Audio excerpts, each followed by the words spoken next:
ஆரம்பிக்கலாமா? அஸ்ஸலாமு அலைக்கும் வரஹ்மத்துல்லாஹி வபரகாத்துஹு.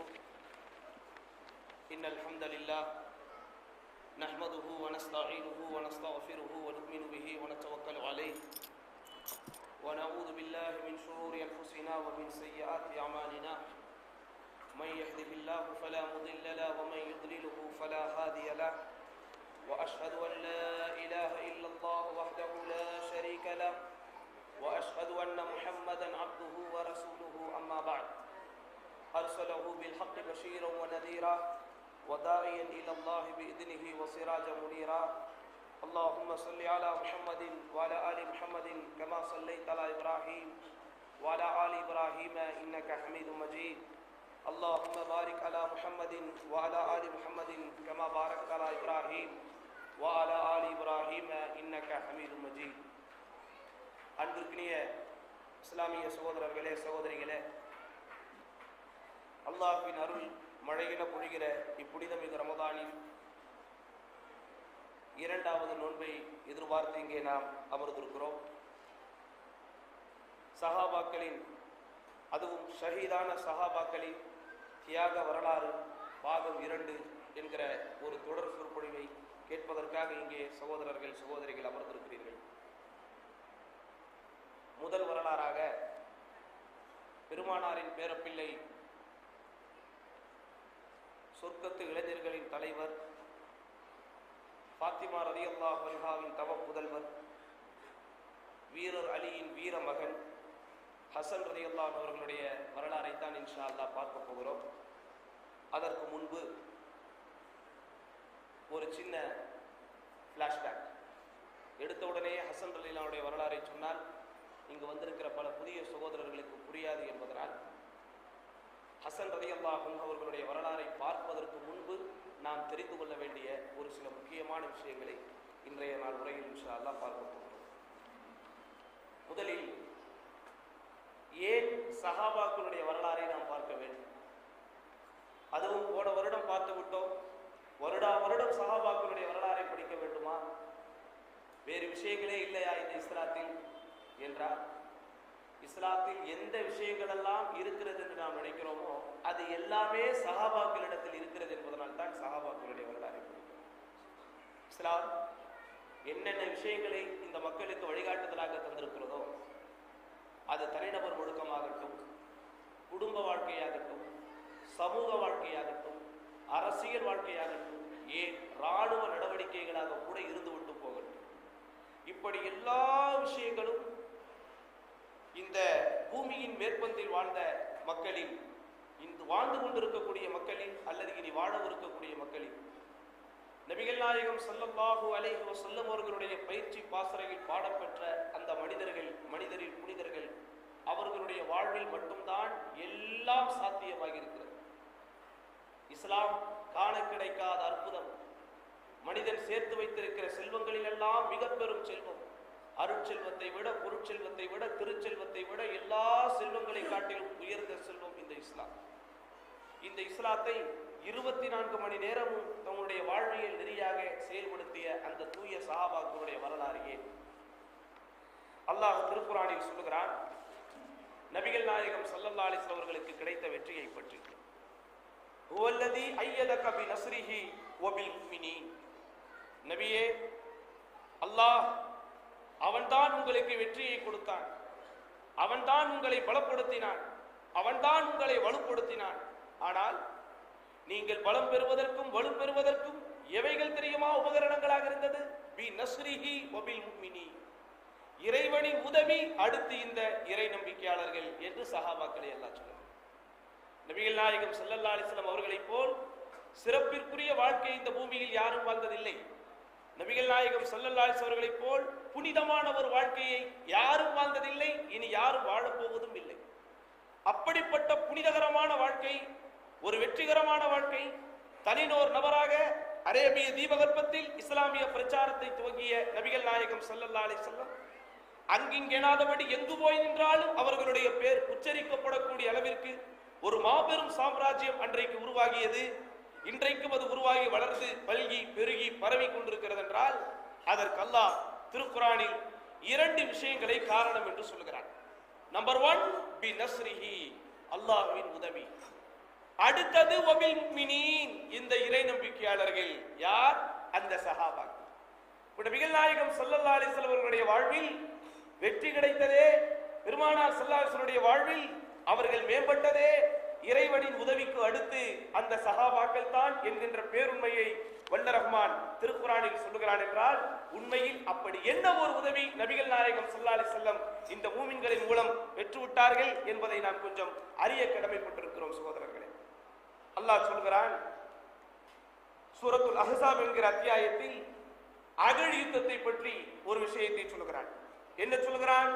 இது ஜாஊக்கும் மின் ஃபௌகிக்கும் மின் அஸ்ஃபல மின்கும், நபியே உங்கள் மேற்புறத்திலிருந்தும் உங்கள் கீழ்ப்புறத்திலிருந்தும் எல்லா திசைகளிலிருந்தும் எதிரிகள் உங்களை நோக்கி வந்தபோது, இது ஜாகத்தில் அபுசார் பார்வைகள் எல்லாம் மழுங்கி நின்றபோது, வபலகத்தில் குலூபுல் ஹனாஜிர இதயங்கள் எல்லாம் இருதயங்கள் எல்லாம் தொண்டை குழியை வந்து அடைந்த போது, வததுல்லூன பில்லாஹி துனூனா மக்கள் எல்லாம் இறைவனை பற்றி தப்பு தப்பாக நினைக்கக்கூடிய ஒரு சூழ்நிலை வந்தது.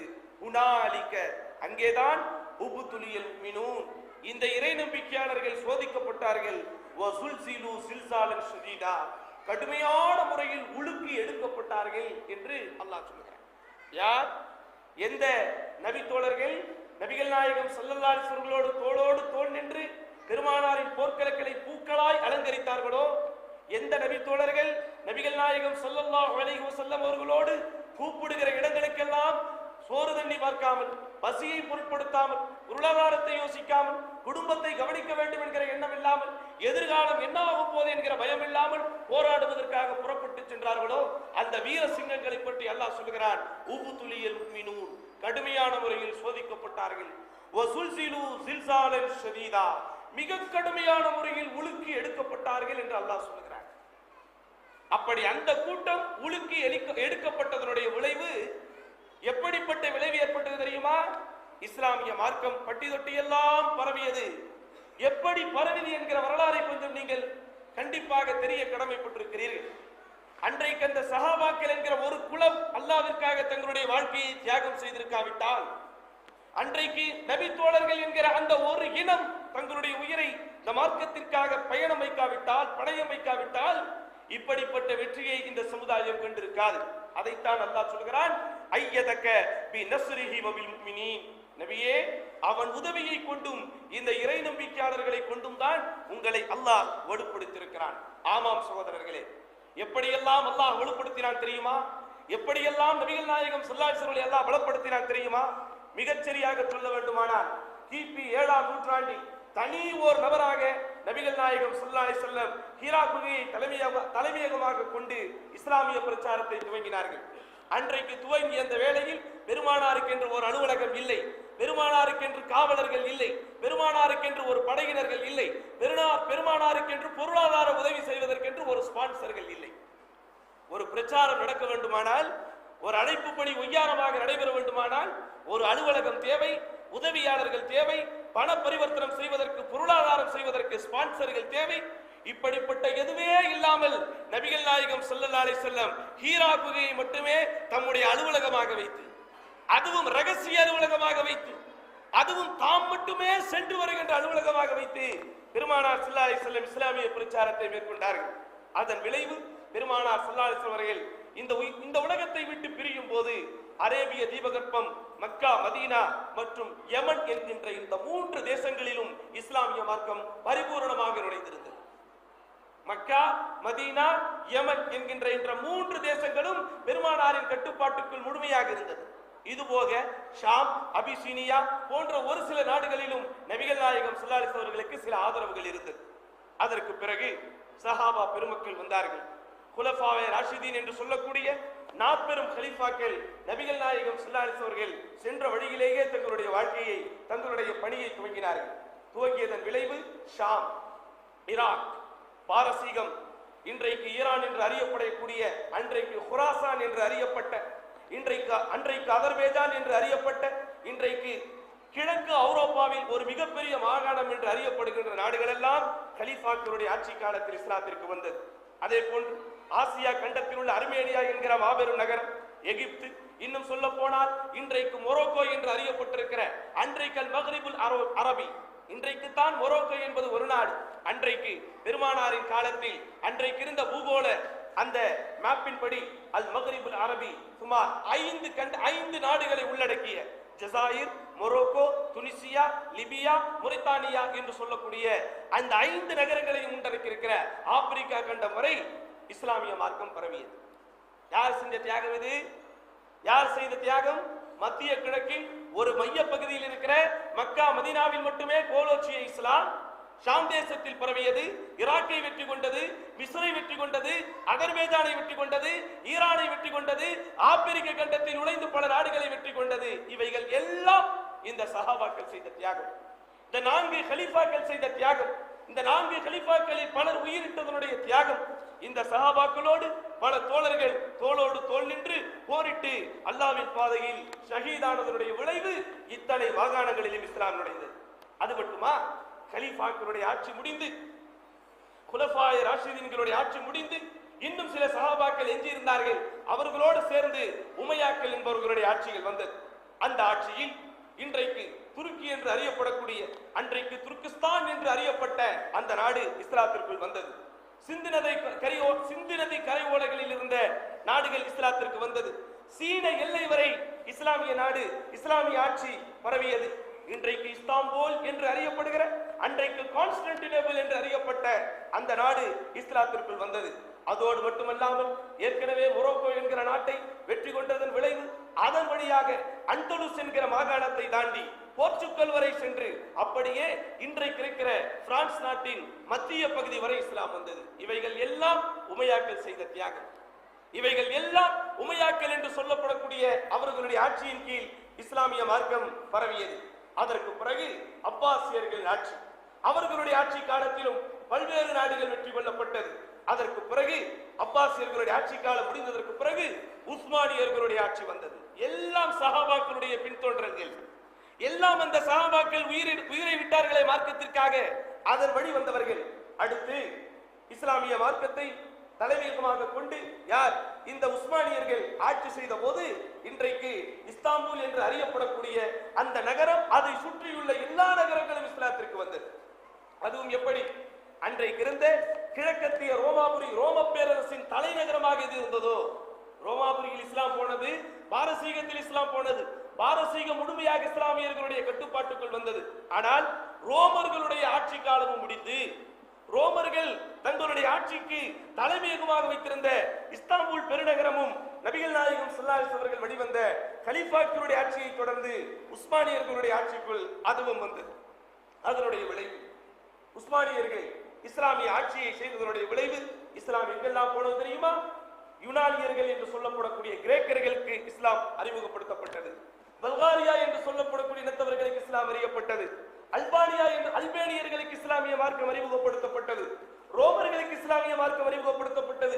இன்றைக்கு மாலத்தீவு என்று சொல்லுகிறோமே, அங்கேயும் அந்த ஆட்சி காலத்தில் இஸ்லாமிய மார்க்கம் அறிமுகப்படுத்தப்பட்டது. அதோடு தொடர்ந்து சீனா என்று அறியப்படக்கூடிய அந்த நாடுகளுக்குள் இஸ்லாமிய மார்க்கம் நுழைந்தது. இப்படியே மத்திய கிழக்கு கடற்கரை வழியாக எல்லா நாடுகளுக்கும் அன்றைக்கு இருந்த உஸ்மானியர்களுடைய ஆட்சியில் இஸ்லாமிய மார்க்கம் நுழைந்தது. இவைகளெல்லாம், இப்படி நான் வாசித்த இந்த நாடுகள் எல்லாம் இன்றைக்கு உலக வரைபடத்தை அலங்கரித்துக் கொண்டிருக்கிற ஒரு நாடுகள் என்றால், இந்த நாடுகளில் பாதிக்கு மேல் இன்றளவு இஸ்லாமியர்களுடைய ஆதிக்கத்தின் கீழும் கட்டுப்பாட்டின் கீழும் இருக்கிறது என்றால், அதற்கு விதை போட்டவர்கள் அந்த சஹாபாக்கள், அதற்கு வித்தை கொடுத்தவர்கள் அந்த சஹாபாக்கள், அதற்கான விலையாக தங்கள் உயிரையே கொடுத்தவர்கள் அந்த சஹாபாக்கள் எனும்போது அவர்களுடைய வரலாறை விட இஸ்லாத்தில் வேறு எதுவும் மிகப்பெரியதல்ல என்பதை இங்கு வந்திருக்கக்கூடிய சகோதரர்கள் புரிந்து கொள்ள வேண்டும். அதோடு நின்றதா? இவைகள் எல்லாம் அவர்கள் செய்த ராணுவ புரட்சியின் விளைவு. அதோடு அவர்கள் நிற்கவில்லை. இஸ்லாமிய மார்க்கத்தை வலுப்படுத்த, இஸ்லாமிய மார்க்கத்தில் மக்கள் வந்திணைய, இஸ்லாமிய மார்க்கம் என்கிற பேரின்பம் எல்லா தரப்பு மக்களையும் சென்றடைய அவர்கள் கடல் வழி பிரயாணத்தை மேற்கொண்டார்கள், வளைகுடா வழி பிரயாணத்தை மேற்கொண்டார்கள். வியாபாரிகளாக, துச்சார்களாக, வணிகம் செய்யக்கூடியவர்களாக, வாணிபத்தை நடத்தி காட்டுபவர்களாக பல நாடுகளுக்கு நுழைந்து இஸ்லாத்தை அறிமுகப்படுத்தினார்கள். அதன் விளைவு அல் கலீஜ் அரபி என்று சொல்லப்படக்கூடிய அரேபிய வளைகுடாவின் வழியாக வந்து இன்றைக்கு இருக்கிற இந்தோனேசியா, மலேசியா, அப்படியே இந்தியா வரைக்கும் வந்து பாக்தாத் போன்ற எல்லா நாடுகளுக்கும் இஸ்லாம் சொல்லப்பட்டது. செங்கடல் வழியாக வந்து இந்தியாவிற்கு வந்து கிழக்கத்திய ஆப்பிரிக்காவிற்கு வந்து இஸ்லாமிய மார்க்கம் அறிமுகப்படுத்தப்பட்டது. அப்படியே தரீகுல் பர்ருல் கர்பி என்று சொல்லப்படக்கூடிய கடல் வழி சாராத நில வழியாக மேற்கு வழியாக வந்து மேற்கு இந்தியாவிற்கும் இஸ்லாமிய மார்க்கம் அறிமுகப்படுத்தப்பட்டது. அப்படியே தரை வழியாக யமன் தேசத்தை சுற்றி இருக்கிற நாடுகளுக்கு இஸ்லாம் அறிமுகப்படுத்தப்பட்டது. அப்படியே ஹிஜாஸ் என்கிற மாகாணத்திற்கு இஸ்லாமிய மார்க்கம் அறிமுகப்படுத்தப்பட்டது. அதற்கு பிறகு ஒட்டுமொத்த ஐரோப்பா கண்டத்திற்கும் இஸ்லாமிய மார்க்கம் அறிமுகப்படுத்தப்பட்டது. அதோடு நிற்கவில்லை. உலகத்தின் நாடுகளிலேயே பரப்பளவில் மிகப்பெரிய நாடு என்று அறியப்பட்ட சீன மாநகருக்கு இஸ்லாம் வந்தது. எப்படி வந்தது தெரியுமா? இதுவும் அதே போன்றுதான். தரை வழி பிரயாணம் மேற்கொண்டு அன்றைக்கு இருந்த சஹாபாக்கள் குராசான் என்கிற நகரத்தை கடந்து, ஈராக்கை கடந்து, சிரியாவை கடந்து, எகிப்தை கடந்து, மொரோக்கோவை கடந்து, ஐரோப்பாவை கடந்து இந்த எல்லா நாடுகளுக்கும் இஸ்லாமிய மார்க்கத்தை அறிமுகப்படுத்தினார்கள். இவைகள் எல்லாம் உமையாக்கள், அப்பாசியர்கள், உஸ்மானியர்கள் என்று முறையே ஆட்சி செய்தவர்களுடைய விளைவால் இஸ்லாமிய மார்க்கம் இந்த உலகம் முழுவதும் வந்தது. அதன் விளைவு, அன்றைக்கு அவர்கள் செய்த தியாகத்தின் விளைவு, இன்றைக்கு இஸ்லாமிய உலகம் எது? இன்றைக்கு இஸ்லாமிய உலகம் என்னவெல்லாம் சாதித்துக் கொண்டிருக்கிறோம்? இப்படி ஒரு மூலையில் உலகத்தில் என்னென்ன மொழிகள் இருக்கிறதோ எல்லா மொழிகள் பேசுகிற இடத்தில் முஸ்லிம்கள் இருக்கிறார்கள். உலகத்தில் என்னென்ன கண்டங்கள் இருக்கிறதோ அந்த எல்லா கண்டங்களிலும் முஸ்லிம்கள் இருக்கிறார்கள். உலகத்தில் என்னென்ன நாடுகள் இருக்கிறதோ அந்த எல்லா நாடுகளிலும் இஸ்லாமியர்கள் இருக்கிறார்கள். குறிப்பாக உலக நாடுகளில் சுமார் 86 நாடுகளில் முஸ்லிம் மக்கள் மிகப்பெரிய எண்ணிக்கையில் வாழ்ந்து கொண்டிருக்கிறார்கள். உலக நாடுகள் மொத்தம் 196 என்று சொல்கிறார்கள். ஒரு சிலர் 195 என்று சொல்கிறார்கள். எப்படியோ 200 நாடுகள் இருக்கிறது என்றால் அதில் 86 நாடுகளில் அதிக எண்ணிக்கையில் இன்றைக்கு உலகத்தில் முஸ்லிம்கள் வாழ்ந்து கொண்டிருக்கிறோம். 4 கண்டங்களில் முழுமையாக முக்கால்வாசி பகுதியில் முஸ்லிம்கள் வாழ்ந்து கொண்டிருக்கிறோம். இந்த நாடுகளில் சுமார் 56 நாடுகள், சுமார் 54 நாடுகள் ஐக்கிய சபையின் நிரந்தர உறுப்பினர்களாக செயல்பட்டுக் கொண்டிருக்கிறார்கள். ஐக்கிய நாட்டு சபையில் எடுக்கக்கூடிய தீர்மானத்தில் கையெழுத்திடப்படுகிறது என்றால் இந்த 56 நாட்டை சேர்ந்த உறுப்பினர்களும் கையெழுத்து போட்டால் தான் ஒரு தீர்மானம் செல்லுபடியாகும் என்கிற அளவிற்கு முஸ்லிம்கள் சக்தியை பெற்றிருக்கிறார்கள். அதன் தொடர்ச்சி என்ன நடக்கிறது?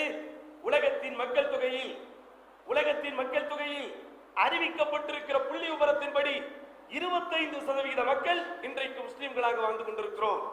25% மக்கள், சுமார் 150 கோடிக்கும் மேல். உலகத்தின் மக்கள் தொகை வருடா வருடம் ஏறிக்கொண்டே இருக்கிறது. மக்கள் தொகை ஏற ஏற மற்ற மதத்தினர்களுடைய எண்ணிக்கை கூடுகிறதோ இல்லையோ முஸ்லிம்களின் எண்ணிக்கை கூடிக்கொண்டே இருக்கிறது. எல்லா புகழும் அல்லாஹ்விற்கே.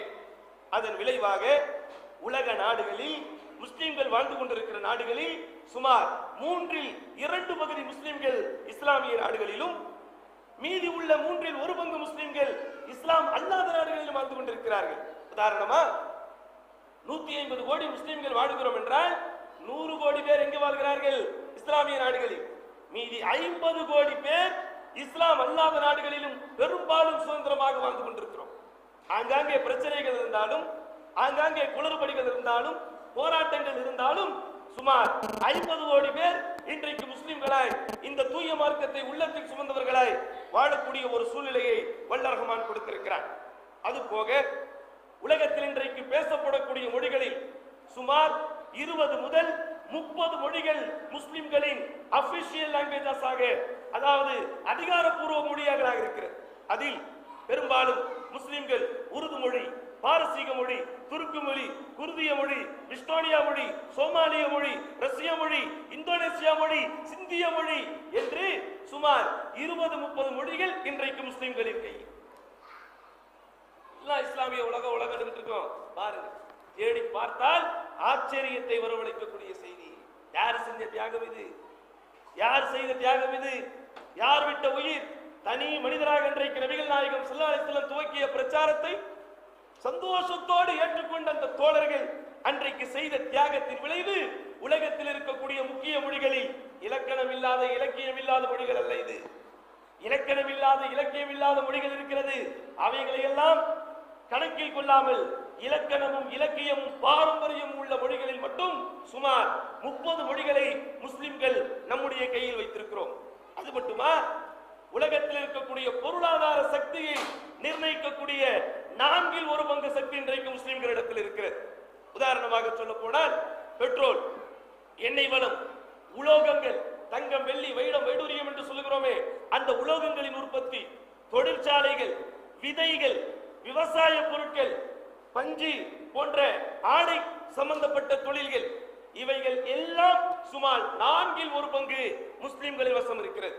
அது போக இயற்கை என்று சொல்லுகிறோமே, இயற்கை வளங்கள் என்று சொல்லுகிறோமே, மின்சார உற்பத்தி, இவைகளை உற்பத்தி செய்யக்கூடியதில் 1/4 முஸ்லிம்களிடத்தில் இருக்கிறது.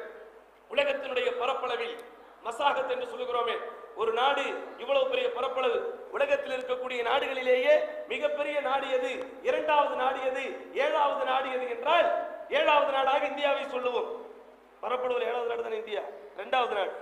ஏன் அப்படி சொல்லுவோம்னா, அது பரப்பளவு எவ்வளவு பெரிதாக இருக்கிறதோ அதை வைத்து இந்த பரப்பளவை கணக்கிட்டு பார்த்தால் 1/4 அளவு முஸ்லிம்களுடைய பூமியாகத்தான் இருக்கிறது.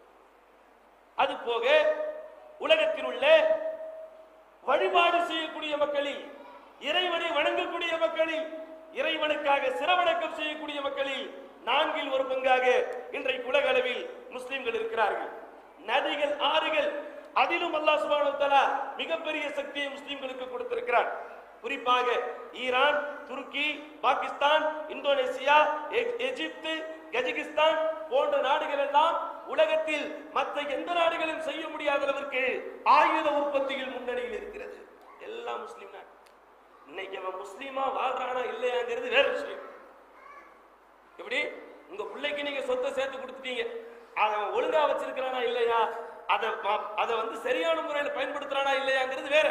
ஆனால் உங்கள் பிள்ளைகளுக்கு நீங்கள் சேர்த்து வைத்த சொத்தில் உங்கள் தியாகம் இருக்கிறதா இல்லையா, உங்கள் பேர் சொல்லப்படுமா இல்லையா, அதே போன்றுதான் அன்றைக்கு சஹாபாக்கள் செய்தது. அந்த தியாகத்தின் விளைவு உலகத்தில் ஆயுத உற்பத்தியில் இந்த நாடுகள் எல்லாம் மற்ற நாடுகளை எல்லாவற்றையும் பின்னுக்கு தள்ளிவிட்டு முன்னே இருக்கக்கூடிய அளவிற்கு அல்லாஹ் சுப்ஹானஹு வ தஆலா ஒரு மிகப்பெரிய வெற்றியை கொடுத்திருக்கிறார். அது மட்டுமா, உலகத்தில் இருக்கக்கூடிய கடல்களில் 113 கடல்களில் சுமார் 18 கடல்கள் இஸ்லாமிய நாடுகளில் மட்டுமே ஓடுகிறது. 18 கடல்கள், அதனுடைய அகலம், அதனுடைய நீளம், அதனுடைய எந்த திசை பார்த்தாலும் இஸ்லாமிய நாடுகளில் ஓடக்கூடிய அளவிற்கு இருக்கிறது. 3 முறை ஓஷன்ஸ், பெருங்கடல்கள் என்று சொல்லுகிறோமே, சமுத்திரம். மொத்தம் எத்தனை சமுத்திரம் இருக்கு? 5 சமுத்திரங்கள் இருக்கிறது. அதில் 3 சமுத்திரங்கள் இஸ்லாமிய நாடுடைய அந்த பரப்பளவை தொட்டுவிட்டு தான் ஓடுகிறது. இன்னும் சொல்லணும்னா, உலகத்தில் இருக்கக்கூடிய ஆறுகளில், ஜீவநதிகளில் 250 ஜீவநதிகள் இஸ்லாமிய நாடுகளில் இருக்கிறது. 10,000 சிறுநதிகள் இஸ்லாமிய நாடுகளில் இருக்கிறது. எவ்வளவு பெரிய வளங்களை எல்லாம் கொடுத்திருக்கிறான், எவ்வளவு பெரிய பாக்கியத்தை அல்லாஹ் சுப்ஹானஹு வ தஆலா கொடுத்திருக்கிறான். இன்னும் கணக்கெடுத்து பார்த்தால் இஸ்லாமிய மார்க்கம் அது பரவியதனுடைய விளைவு, அந்த இஸ்லாமிய மார்க்கத்தில் மக்கள் இணைந்ததனுடைய விளைவு சுப்ஹானல்லாஹில் அஸீம். உலக மக்கள் தொகையில் இன்றைக்கு வெகுவாக இஸ்லாமிய மார்க்கம் பரவி கொண்டிருக்கிறது என்று சொல்லுகிறோமே, எப்படி பரவுகிறது என்பதையும் கேளுங்கள். உலக அளவில் இஸ்லாமிய மார்க்கத்தில் இணைவோர்களுடைய எண்ணிக்கை உலக மக்கள் தொகையில் 6.4% வருடா வருடம் கூடிக்கொண்டே இருக்கிறது. ஒரு நாட்டில், ஒரு குறிப்பிட்ட நாட்டில் 15 லட்சம் முஸ்லிம்கள் வாழுகிறார்கள் என்றால், 1.5 கோடி முஸ்லிம்கள் வாழுகிறார்கள் என்றால், அதில் ஒரு 6% என்ன செய்கிறது, வளர்ந்து கொண்டே இருக்கக்கூடிய அளவிற்கு அல்லாஹ் சுப்ஹானஹு வ தஆலா ஒரு வளர்ச்சியை தந்திருக்கிறார். உலகத்தில் அங்கீகரிக்கப்பட்ட மக்கள் மத வழிபாடுகள் புரிகிறார்களே, அப்படிப்பட்ட மதங்களில் 4200 மதங்கள் இருக்கிறது. இந்த 4200 மதங்களுடைய வளர்ச்சி விகிதாச்சாரத்தை பார்த்தால் அதில் 6.4% முஸ்லிம்களிடத்தில் மட்டும்தான். 4200 மதங்கள் இருக்கு. இதுல 4200 மதமும் 1% பெற முடியாது. 100 மதங்கள் இருந்தாதான் 1%. 4200 நீங்கள் பங்கிட்டு பார்த்தால் விகிதாச்சாரப்படி ஒரே ஒரு மதத்திற்கு 0.5 அல்லது 0.3, 0.4 இப்படித்தான் வரும். ஆனால் இதில் எல்லா மதங்களையும் ஓவர்டேக் செய்து எல்லா மதங்களையும் பின்னுக்கு தள்ளிவிட்டு 6.4% இஸ்லாம் வளர்ந்து கொண்டே இருக்கிறது. 1% தான் கிறிஸ்டியானிட்டி வளர்கிறது. இத்தனைக்கும் அவங்கிட்ட மீடியா பலம், இத்தனைக்கும் அவனிடத்தில் லோக்கல் டிவி சேனல்கள், இத்தனைக்கும் அவர்களிடத்தில் செய்தித்தாள்கள், இத்தனைக்கும் அவர்களிடத்தில் தான் பெரும்பாலான ஹாஸ்பிட்டல்கள், இத்தனைக்கும் அவர்களிடத்தில் தான் பெரும்பாலான கல்வி நிலையங்கள், பல்கலைக்கழகங்கள், இத்தனையும் தன்னகத்தை வைத்துக் கொண்டு உலக அளவில் அவர்களால் 1% முன்னேற்றத்தை தான் காட்ட முடிகிறது. ஆனால் இடர்பாடுகளுக்குள்ளாகி அமெரிக்க திமிங்கலத்தின் வாயில் ஒரு தீனியாக இரையாக அவ்வப்போது உள்ளே போய்விட்டு வரக்கூடிய சமுதாயமாக நாம் இருந்தாலும் அல்லாஹ்வின் பேரருளால் ஒரு வருடத்திற்கு 6.4% வளர்ச்சியை அல்லாஹ் சுப்ஹானஹு வ தஆலா இந்த சமுதாயத்திற்கு தந்திருக்கிறார். இந்த புள்ளி விவரத்தின்படி ஒரு வருடத்திற்கு சுமார் 20,000 அமெரிக்கர்கள் இஸ்லாத்தை தழுவுகிறார்கள், 23,000 ஐரோப்பியர்கள் இஸ்லாத்தை தழுவுகிறார்கள், 25,000 பிரிட்டிஷ்காரர்கள் இஸ்லாத்தை தழுவுகிறார்கள். இவன் 3 பேர் தான் நமக்கு பெரிய விரோதி. யாரு? அமெரிக்கர்கள், ஐரோப்பியர்கள், பிரித்தானியர்கள். இந்த 3 பேர் தான் இஸ்லாத்திற்கு எதிராக வேலை செய்யக்கூடிய சமுதாயத்திலேயே முன்னிலையில் இருக்கக்கூடிய சமுதாயம். ஆனால் இவைகள் எல்லாம் முஸ்லிம்கள் கொடுத்த அறிவிப்பல்ல, இவைகள் எல்லாம் இஸ்லாமிய தலைவர்கள் கொடுக்கக்கூடிய புள்ளி விவரம் அல்ல. அவர்களின் ஆர்கனைசேஷன், அவர்களுடைய தேச மத ஒரு ஆர்கனைசேஷன் இருக்குமே, அவர்கள் கொடுக்கக்கூடிய புள்ளி விவரத்தில் அவர்கள் அறிவிக்கிறார்கள், வருடா வருடம் 20,000 அமெரிக்கர்கள் இஸ்லாத்தை தழுவுகிறார்கள், 23,000 ஐரோப்பியர்கள் இஸ்லாத்தை தழுவுகிறார்கள், 25,000 பிரித்தானியர்கள் இஸ்லாத்தை தழுவுகிறார்கள். இது போக உலகத்தில் இருக்கக்கூடிய நாடுகளிலேயே இஸ்லாமிய மதத்தை எதிரி மதமாக பார்க்கக்கூடிய நாடுகளில் ஒன்று சைனா. அந்த நாட்டில் மட்டும் 25,000 பள்ளிவாசல்கள் இதுவரைக்கும் அதிகரிக்கப்பட்டிருக்கிறது. இன்னொரு புள்ளி விவரம் சொல்லுகிறது, எந்த ஐரோப்பாவில் இஸ்லாமியர்கள் மிகப்பெரிய எதிர்ப்புக்கு ஆளாகிறார்களோ அந்த நாடுகளில் கூட 25,000 பள்ளிவாசல்கள் அதிகரிக்கப்பட்டிருக்கிறது. இன்னும் எந்த அளவுக்குன்னா, இந்த ஐரோப்பிய நகரத்தில் தான் கிறிஸ்தவ பிரச்சாரம், மத பிரச்சாரம் மிகவும் பயங்கரமாக இருக்கும். இஸ்லாமியர்களுடைய வளர்ச்சியின் விளைவினால் இஸ்லாமிய மார்க்கம் வேகமாக வளர்வதை பொறுக்க முடியாமல் அவர்களுடைய மத வழிபாட்டில் கலந்து கொள்வதற்காக இலவச போக்குவரத்தை, இலவச கார் வசதியை அரசாங்கமே செய்து கொடுத்தும் கூட பள்ளிவாசல்களுக்கு வரக்கூடிய கூட்டம் சர்ச்சைகளுக்கு வருவதில்லை. பள்ளிவாசலுக்கு வரக்கூடிய உணர்ச்சி மிகுந்த கூட்டம் அவர்களுடைய சர்ச்சைகளுக்கு வரவில்லை என்று அவர்களுடைய ஒரு மத தலைவரே புள்ளி விவரத்தை கொடுத்திருக்கிறார். இதனுடைய விளைவு என்ன நடக்கிறது? ஒவ்வொரு வருடமும் 120 மஸ்ஜிதுகள், 120 பள்ளிவாசல்கள் கட்டுவதற்காக அங்கே திட்டம் போடப்பட்டுக் கொண்டிருக்கிறது என்கிற புள்ளி விவரமும் வருகிறது. இது போக பிரெஞ்சு, உலகத்திலேயே மேற்கத்திய கலாச்சாரம் அதிகம் குடி போயிருக்கிற, மேற்கத்திய கலாச்சாரத்திற்கு சீக்கிரம் அடிமையாகக்கூடிய அந்த பிரெஞ்சுக்காரர்களை பொறுத்த வரைக்கும் 2004 வருடம் எடுத்த புள்ளி விவரத்தின்படி 50,000 முஸ்லிம்கள் அங்கே இஸ்லாத்தை தழுவுகிறார்கள். எகிப்து தேசத்தில் இவைகள் எல்லாம் அரபு அல்லாத முஸ்லிம்கள். எகிப்து தேசத்தை எடுத்துக்கொண்டால், மிஸ்ர் தேசத்தை எடுத்துக்கொண்டால் அங்கே அரபு பேசுகிற கிபித்திகள் இருப்பார்கள், அதாவது அரபு பேசுகிற முஸ்லிம்களும் இருக்கிறாங்க. அதே போன்று இந்த லெபனான், இந்த மொரோக்கோ, அதே போன்று இந்த அர்மேனியா, அதே போன்று இந்த மிஸ்ர், இங்கே நீங்கள் எடுத்துக்கொண்டால் கிறிஸ்தவர்களும் இருக்கிறார்கள், யகூதிகளும் இருக்கிறார்கள், தாய்மொழி அரபு. அந்த மதத்தை பின்பற்றக்கூடியவர்களில் இருந்தும் வருடா வருடம் சுமார் 6,000 முதல் 7,000 பேர் வரை இஸ்லாத்தை தழுவிக் கொண்டிருக்கிறார்கள் என்கிற புள்ளி விவரம் நமக்கு கிடைக்கிறது. இதெல்லாம் வெளியில் வந்த விவரம். இவைகள் எல்லாம் இணையதளத்தில் எல்லாருடைய பார்வையிலும் படக்கூடிய அடிப்படையில் வெளியிடக்கூடிய புள்ளி விவரங்கள். இவைகள் அல்லாமல் எத்தனை இடத்தில் இஸ்லாமிய மார்க்கம் பரவி இருக்கிறது, எத்தனை இஸ்லாமியர்கள் இந்த மார்க்கத்தை தங்கள் வாழ்வில் நெறியாக ஏற்றுக்கொண்டிருக்கிறார்கள், எவ்வளவு பெரிய அற்புதங்கள் இந்த மார்க்கத்தின் மூலம் நடைபெற்றுக் கொண்டிருக்கிறது.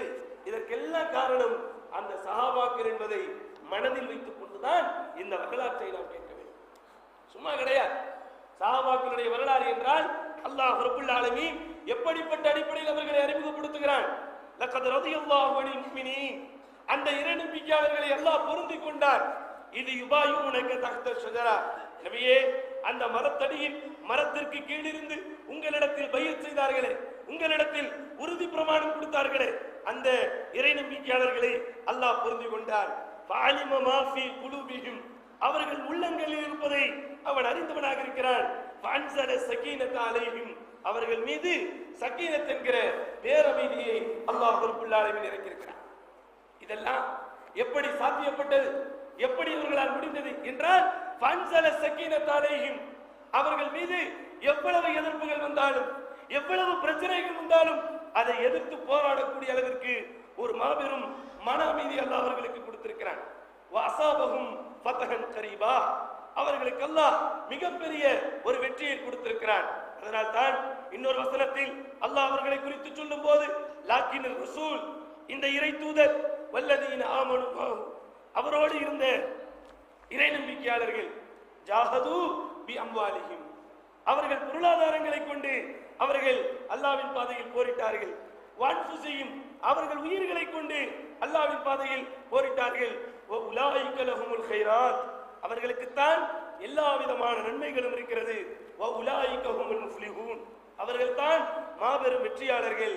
அஅத்தல்லாஹு லஹும் ஜன்னாத், அல்லாஹ் அவர்களுக்கு சொர்க்கத்தை தயார் செய்து வைத்திருக்கிறான். தஜ்ரி மின் தஹ்திஹல் அன்ஹார், அதற்கு கீழ் சதா ஆறுகள் ஓடிக்கொண்டிருக்கும்.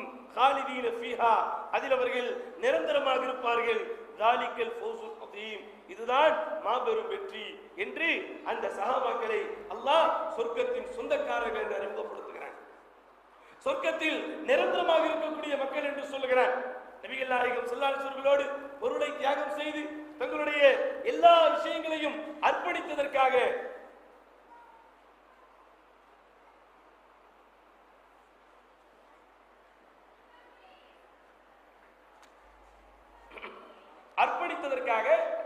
அல்லாஹ் இவ்வளவு பெரிய சிறப்பை அவர்களுக்கு தருகிறான் என்றால் அப்படிப்பட்ட தியாக சீலர்கள் அந்த சஹாபாக்கள். அதனால் தான் அவர்களில் கொல்லப்பட்ட சஹாபாக்கள், அல்லாஹ்வின் பாதையில் கொல்லப்பட்ட சஹாபாக்களுடைய வரலாறை நாம் தொடர்ச்சியாக பார்த்து வருகிறோம். கடந்த வருடம் பார்த்தபோது முதலில் உமர் இப்னு கத்தாப் ரலியல்லாஹு அன்ஹுடைய வரலாறை சுமார் 7 தினங்கள் பார்த்தோம். அதில் என்னென்ன விஷயங்களை தெரிந்து கொண்டோம்?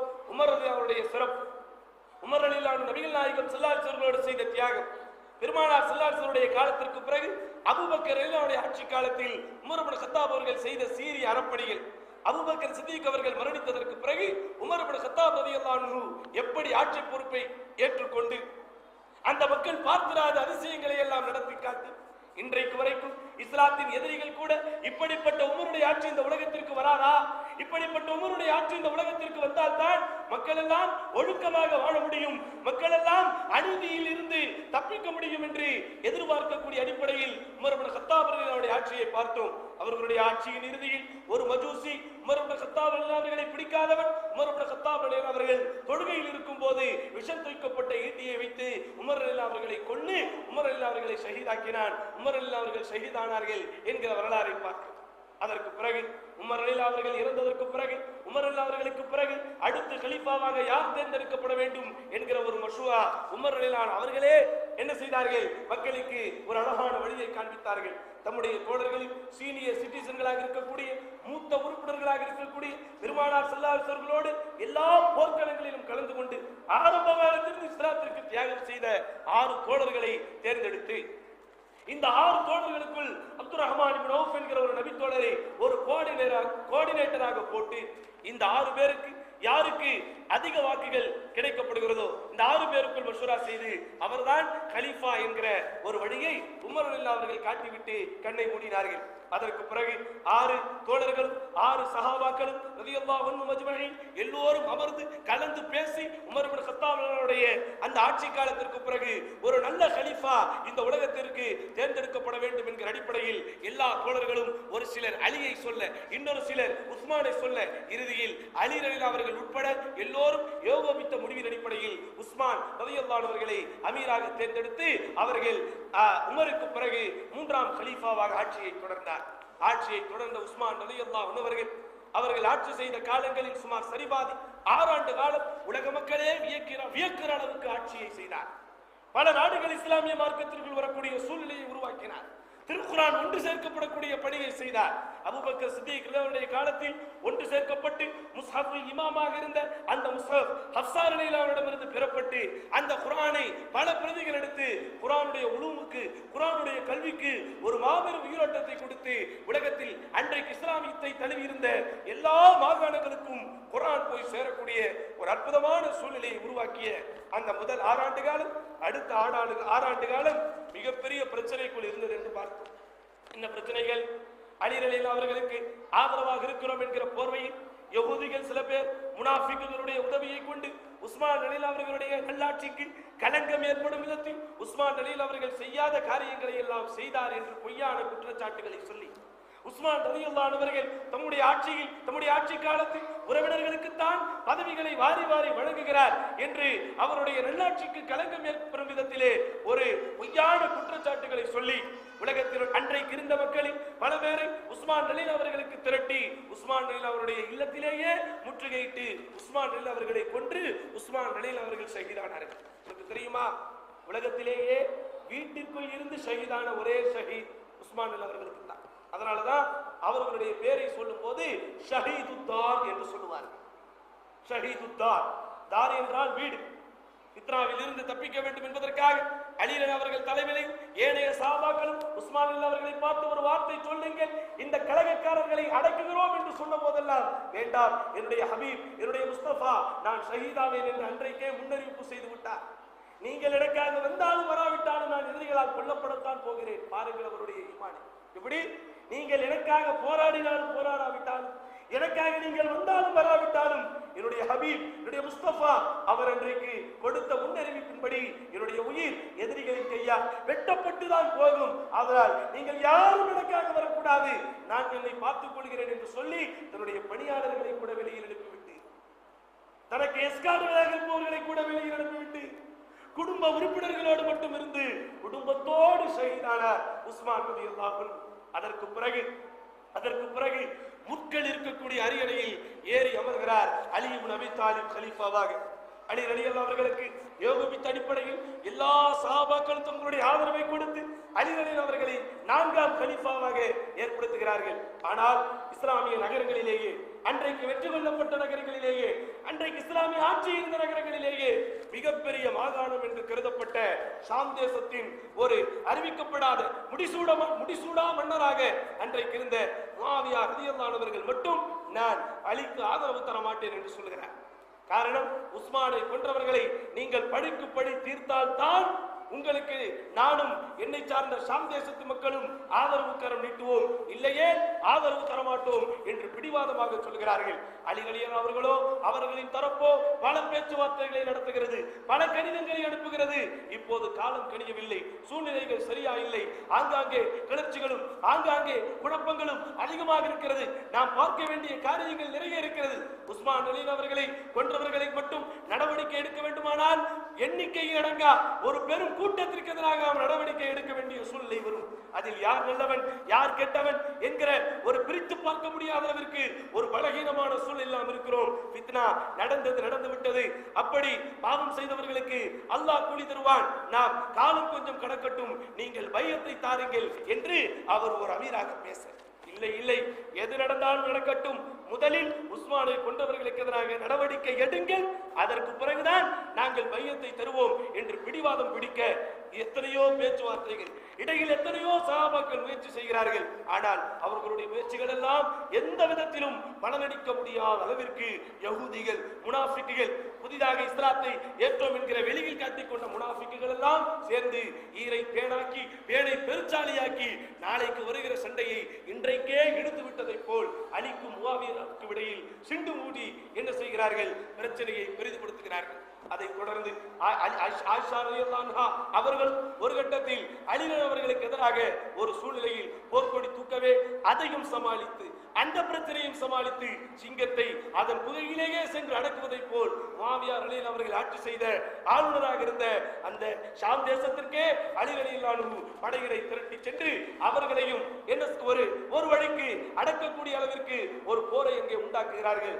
ஆனால் இறுதியில் யாரும் எதிர்பார்க்காத அடிப்படையில் இருவரும் சமாதானத்திற்கு வரக்கூடிய ஒரு சூழல் ஏற்படுகிறது. அந்த சமாதானத்திற்கு பிறகு பையத் செய்து கொடுக்கிறோம் என்கிற நிலையும் வருகிறது. ஆனால் அதற்குள் அந்த சூழ்நிலை இம்ப்ளிமெண்ட் ஆகுவதற்கு முன், செயல்முறைக்கு வருவதற்கு முன் இருவருக்கும் பொதுவான எதிரிகள் யாரு? அலி ரலியல்லாஹு அவர்களுக்கும் முஆவியா ரலியல்லாஹு அவர்களுக்கும் இருக்கக்கூடிய பொதுவான எதிரிகள். சில பேர் ஒன்று சேர்ந்து இந்த சூழ்நிலையை நாம் சரிப்படுத்த வேண்டும், இவர்கள் விட்டுக்கொண்டால் சண்டை போட்டுக் கொண்டே இருப்பார்கள், அதனால் நான் அலியை கொள்கிறேன், நீ முஆவியாவை கொள், நீ அம்ர் இப்னு ஆஸை கொள் என்று அந்த மூவரும் இந்த மூவருக்கு எதிராக விஷம் தூக்கப்பட்ட ஈட்டியை எடுத்துக்கொண்டு உமர் இப்னு கத்தாப் அவர்களை கொன்றதை போலவே இந்த மூவரையும் கொல்லலாம் என்று இந்த மூவரும் கொல்லலாம் என்று திட்டம் போட்டுக் கொண்டு வருகிறார்கள். ஆனால் அல்லாஹ்வின் நாட்டம் ஏனைய இருவரும் ஒருவர் காயமே இல்லாமல் தப்பிக்கிறார், இன்னொருவர் சிறிய காயத்தோடு தப்பிக்கிறார். ஆனால் அல்லாஹ்வின் நாட்டம் நபிகள் நாயகம் ஸல்லல்லாஹு அலைஹி வஸல்லம் முன்னறிவிப்பு அலி ரலியல்லாஹு அவர்களும் கொல்லப்படுகிறார்கள். நபிகள் நாயகம் சொன்னாங்க, உஹது மலை மேல் என்று நபிகள் நாயகம் நின்று கொண்டிருக்கும் போது என்ன சொன்னார்கள்? உஹதே பொறுமையாக இரு, உன் மீது ஒரு ஷஹீத், உன் மீது ஒரு சித்தீக்கும் ஒரு ஃபாரூக்கும் 2 ஷஹீதுகளும் இருக்கிறார்கள் என்று நபிகள் நாயகம் ஸல்லல்லாஹு அலைஹி வஸல்லம் இந்த மூவர் யாரு? உமர் இப்னு கத்தாப், உஸ்மான் இப்னு அஃபான், அலி இப்னு அபி தாலிப், இந்த மூவரும் ஷஹீதாக்கக்கூடிய முன்னறிவிப்பை ரசூலுல்லாஹ் செய்தார்களே, அதே அடிப்படையில் அலி ரலியல்லாஹு அவர்களும் கொல்லப்படுகிறார்கள். இப்படி கொல்லப்பட்டு பிரச்சனைகள் மிகவும் உச்சக்கட்டமான நிலையில் இருக்கும் போதுதான் அலி ரலியல்லாஹு அவர்கள் அமரும் போதாவது அலி ரலியல்லாஹு அவர்களுக்கு சில மூத்த சஹாபாக்கள் உயிரோடு இருந்தார்கள். இப்னு அப்பாஸ் போன்ற சஹாபாக்கள் எல்லாம் அவர்களுக்கு ஒரு ஆலோசனை கொடுக்கக்கூடிய இடத்தில் இருந்தார்கள். அபாதிலாக்கள் என்று சொல்லப்படக்கூடிய அப்துல்லா என்ற பெயருடைய பல சஹாபாக்கள் இருந்தார்கள். ஆனால் அவர்கள் பலரும் உயிரோடு இல்லாத ஒரு சூழ்நிலையில் தான் அறிவிக்கப்பட்ட அடுத்த அமீராக ஹசன் இப்னு அலி இப்னு அபி தாலிப் ரலியல்லாஹு அன்ஹு ஆட்சி கட்டிலில் ஏறுகிறார். அவருடைய ஆட்சி எப்படி இருந்தது, அவருடைய சாதனைகள் என்ன, அவர் என்னென்ன சாதனைகளை எல்லாம் இந்த உலகத்திற்கு தந்தால் இறுதியில் அவருடைய வாழ்வு எப்படிப்பட்ட சோதனையில் முடிந்தது என்கிற வரலாற்று விவரங்களை இன்ஷா அல்லாஹ் நாளை தொடர்ந்து பார்க்கலாம். எல்லாம் வல்ல அல்லாஹ் சுப்ஹானஹு வ தஆலா இந்த வரலாற்று சம்பவங்களின் மூலம் இந்த இஸ்லாம் வளர்ந்தது என்கிற இந்த விவரங்களின் மூலம் நல்ல இறையச்சத்தையும் நாம் தான் இந்த உலகத்தின் உண்மையான மார்க்கத்தில் இருக்கிறோம் என்கிற உணர்வை நமக்கு தரும்.